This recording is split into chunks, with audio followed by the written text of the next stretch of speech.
What's up, guys? Celtic Doom here. I certainly hope you guys all had a Merry Christmas. I noticed a lot of you guys got some really good gifts via the forum there. I certainly hope that all of your one-shots went well as well. If you guys want to tell me more about that, put down in the comments. You know, it'd be nice to hear more about your one-shots and stuff like that. I've never done a Christmas one-shot before.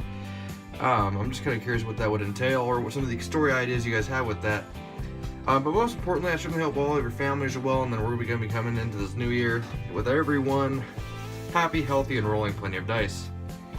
So what I'm going to be doing today is, obviously, it's the Monster Monday. However, I kind of had this idea, since I did that super episode before, and I did kind of a thing where I would combine a spell with, with kind of suggestions for the monster that you could use with it. And so one of the things that came to mind was maybe doing like something similar to that. Where, for example, in today's Monster Monday, I was thinking we can go over like steeds, horses, mounts, or heck, anything that could be cool as a mount. Like a wyvern. I know in our current game, we're actually breeding wyverns for this very purpose. Also, it doesn't help that we have a high dex martial party who likes to use poisons. So I'm certain y'all can see where it's going from there. We also have things kind of like, I think a unicorn would be an interesting mount. If it would listen to you, of course. There was at one point when we were going through the Out of the Abyss portion, and we had stumbled upon a place where there's like a sunblade. It's a special sunblade. I can't remember the name of it right now. But one of our guys had wild magic cat because of the Farazess. And poof, unicorn out of nowhere. And it was just funny because this guy's not necessarily the nicest guy, so you wouldn't expect him to unicorn you out of nowhere. And I think a lot of these could definitely be interesting mounts. I mean, heck, you can go through all of them and it'd be amazing. I mean, we can start from A to Z and it'd be great. I mean, just kind of going off of something like, I saw a picture a couple weeks ago about a blind monk and a blind beholder. I think that could be amazing. Just kind of, what kind of mounts would you guys like to use in something like this, where it can, your mount gives your character a lot of flair, a lot of background. What's important, and how did you get to that point? Like, if you were to have a manticore as a mount, if your DM allows one spiffy, you choose to take a manticore as a mount. What brings you to that point? How'd you meet the manticore? How'd you tame the manticore? Was it like hey, you found it when it was born kind of thing? I think that'd be kind of an interesting look into at least that kind of creature in your universe and how it's born. But as far as that's concerned, one of the reasons why I was going to concentrate on this a little bit is because the spell I have planned for this week is Find Familiar. And, or at least what I had for last week, excuse me. And then for this week, I have Find Steed, which I think is an amazing spell.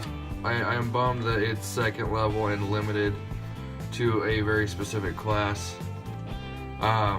I think it's like one or two classes could get it, because it would be an awesome thing to take in conjunction with like a magic initiate or something like that. I feel like having Find Familiar and Find Steed would be amazing. 10 minutes, range 30 feet, verbal somatic, instantaneous.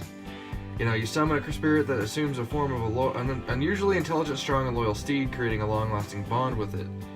Appearing in an unoccupied space within range, the steed takes on a form that you choose: a warhorse, a pony, a camel, an elk, or a mastiff. I think it's really interesting how they put that in there, because I think for an elk could definitely be a preferred thing. If you want to kind of go along with that culture, I think a camel would be amazing for any desert-based creatures. I know with the new tabby creatures that were in the Volos, I think that would be an amazing combination there. Just kind of do a Salahuddin kind of thing. Obviously, a halfling is a mastiff. I think that's just so cool. Think about dog infantry, or excuse me, dog cavalry. Your DM might allow other animals to be summoned as steeds as well. They have that in there as well, stating that the steed has statistics of the chosen form, though it is a celestial, fey, or fiend, your choice. So I mean, you know, if you like that thing from Skyrim where you can ride a bone horse, that'd be kind of cool, you know. I mean, I guess a fiend would also consider covering Shadowmere as well. I mean, that could be kind of cool, like taking the bone one and Shadowmere and comparing it as if like you had the base tiefling and the variant tiefling. Your steed serves as your mount, both in combat and outside of combat. You have an instinctive bond with it that allows you to fight as a seamless unit. While mounted on your steed, you can make any spell you cast that targets only you also target your steed. So I can imagine a wizard with mounted combat feature. I think that would be amazing. Like literally, you know, they would expect you to, you know, be fireballs, you know, but then you come in riding on a horse and you outperform the fighter in something that he's supposed to do naturally.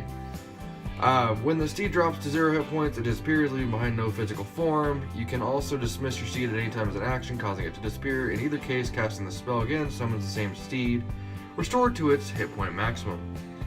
While your steed is within 1 mile of you, you can communicate with it telepathically. You can't have more than one steed bonded by this spell at a time. As an action, you can release the steed from its bond at any time, causing it to disappear. So I mean, I feel like it's pretty straightforward. You know, and I think I like how they go around and say, you know, there's not really a time limit. If it dies, it dies. It's just like a horse. This is amazing because I feel like this spell is so useful. Only problem is if you have a party of more than like 2 people, this won't help you. I mean, I guess it could, because I mean, if you summon an ox and then, you know, attach it to a small wagon, I guess you could do that way. But either way, the video's gone a lot longer than I intended. I just kind of wanted to show my excitement, you know, hope that you guys are all well. I definitely am a big fan of the Find Familiars, Find Steeds. I mean, I guess I'm one of those people that like to find things, but I've never really gone along that spell route as of yet. And as well as leave down in the comments, you know, some interesting stories about, you know, heck, your one-shots on Christmas, even some of your interesting mounts. I think those would be interesting to go over, absolutely, you know, kind of see, you know, what was your preferred mount, why is it awesome, you know. I think maybe an expanded section on mounts would be kind of a cool thing to see at some point in the Unearthed Arcana, I'm not certain. But this will be considered your spell of the week as well as your Monster Monday. If you want to see an additional monster video this week, as you know, I know some of you, this probably didn't do it for you, just leave a comment down below and let us know what you want to go over, and we will take care of it. Thank you so much. This is Celtic Doom, over and out. Y'all have a good day.